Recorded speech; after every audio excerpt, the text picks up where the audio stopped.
Welcome back to M.O.R.T.E.M, the channel where we break down the darkest crimes, the psychology behind them, and the chilling details that many overlook. Tonight's story takes us across highways, rest stops, and forgotten corners of America, where a man claimed to have killed more than 70 people, and where some of those claims may still remain unresolved. Donald Leroy Evans was born on July 5, 1957, in Michigan. Nothing about his early years suggested the trail of violence he would later leave behind. But beneath the surface, there were warning signs: isolation, anger, and extremist beliefs that grew stronger over time. Friends would later describe him as quiet, withdrawn, obsessive, and deeply resentful. He drifted between jobs, rarely staying long. He struggled to maintain relationships. And more disturbingly, he began expressing neo-Nazi ideology, adopting extremist views that fueled his hatred. But no one yet realized how dangerous he would become. By 1986, Evans was living in Galveston, Texas. One night, he attacked a local woman.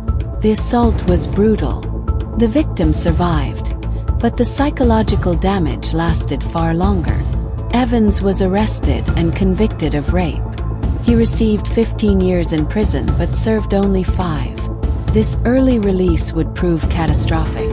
Because prison didn't reform him, it hardened him. In 1991, Evans walked free. He returned to Galveston and took a job as a motel desk clerk. But parole officers quickly intervened. They objected to a convicted sex offender working in a place where vulnerable individuals, including women and children, frequently stayed. He was fired, angry, unstable, and drifting again. Shortly afterward, a former girlfriend reported threats of violence. Police began looking for him. Evans reacted by stealing a car, crossing state lines, heading to Mississippi, attempting to disappear. But instead of hiding, he committed his most horrifying crime. The day was hot. The park seemed ordinary. Children played nearby. Adults sat on benches. Among them was 10-year-old Beatrice Louise Ralph. She was homeless, vulnerable, lone. Evans watched her. Witnesses later described a man lingering nearby, studying the surroundings, waiting. He approached her. No one noticed anything unusual. Moments later, she was gone. Vans took the girl from the park and transported her to a remote area. What followed was a day-long ordeal. The medical examiner later testified that she remained conscious and could feel pain during much of the attack. Evans sexually assaulted her. Then he strangled her. Afterward, he dumped her body in a rural location. The brutality shocked investigators. The victim's age made it even more disturbing. The case quickly became a priority. Evans attempted to continue living normally. He found work on a fishing boat, but investigators tracked him down. When arrested, he confessed, not only to the abduction, but to the murder. He was charged with kidnapping, sexual battery, murder. He was first remanded to a federal prison in Colorado on kidnapping charges. On August 16, 1993, the trial began in Mississippi. The courtroom was tense. Prosecutors presented forensic evidence, witness testimony, confession statements, medical examiner findings. 3 days later, the verdict came: guilty. 3 days after that, death sentence. Evans showed little emotion. While in custody, Evans began talking, and what he said stunned investigators. He claimed more than 70 victims across 22 states, most killed at parks and rest stops. Many were vulnerable individuals. Some were strangled, others assaulted first. Authorities initially doubted him, but then something changed. 2 of his descriptions matched unsolved Florida murders. Investigators realized some of his claims might be real. One of the cases he confessed to was the March 7, 1985 strangulation of Ira Jean Smith. age 38. In 1995, Evans pleaded guilty. He received a life sentence in addition to death row status. This confirmed he had been killing years before his arrest.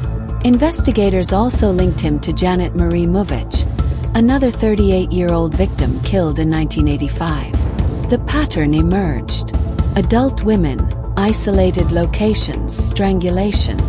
He targeted those he believed would be easier to overpower.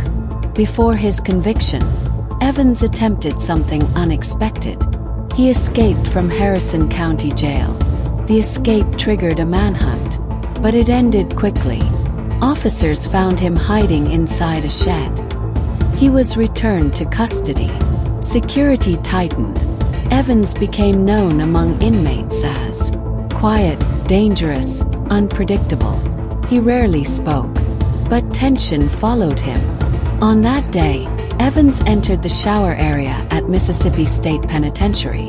Another inmate approached him, Jimmy Mack. Mack had been sentenced to death for a 1990 murder. Without warning, Mack stabbed Evans multiple times. Guards rushed in, but it was too late. Donald Leroy Evans was pronounced dead. Jimmy Mack was convicted of manslaughter. He received 20 additional years. Later, in 2006, his death sentence was commuted to life after a judge ruled he was intellectually disabled. Evans' death closed the legal chapter, but not the mystery, because many confessions remain unverified. Possible victims remain unidentified. Some cases still unsolved. M.O.R.T.E.M breakdown. Motive: predatory sexual violence combined with extremist ideology and desire for control. Out of 10. Operations: targeted vulnerable victims across multiple states using mobility and isolation. 9 out of 10. Reach: claimed activity in 22 states with multiple confirmed victims. 9 out of 10. Terror impact: fear amplified by confession to dozens of murders and unknown victims. 8 out of 10. Execution style: opportunistic attacks at parks and rest stops with strangulation. 7 out of 10. Mindset: detached, manipulative, and thrill-seeking with lack of remorse. 9 out of 10. Thank you for watching this episode of M.O.R.T.E.M. If you found this story interesting, don't forget to like, comment your thoughts, subscribe, and turn on notifications so you don't miss the next deep dive into the darkest cases in history.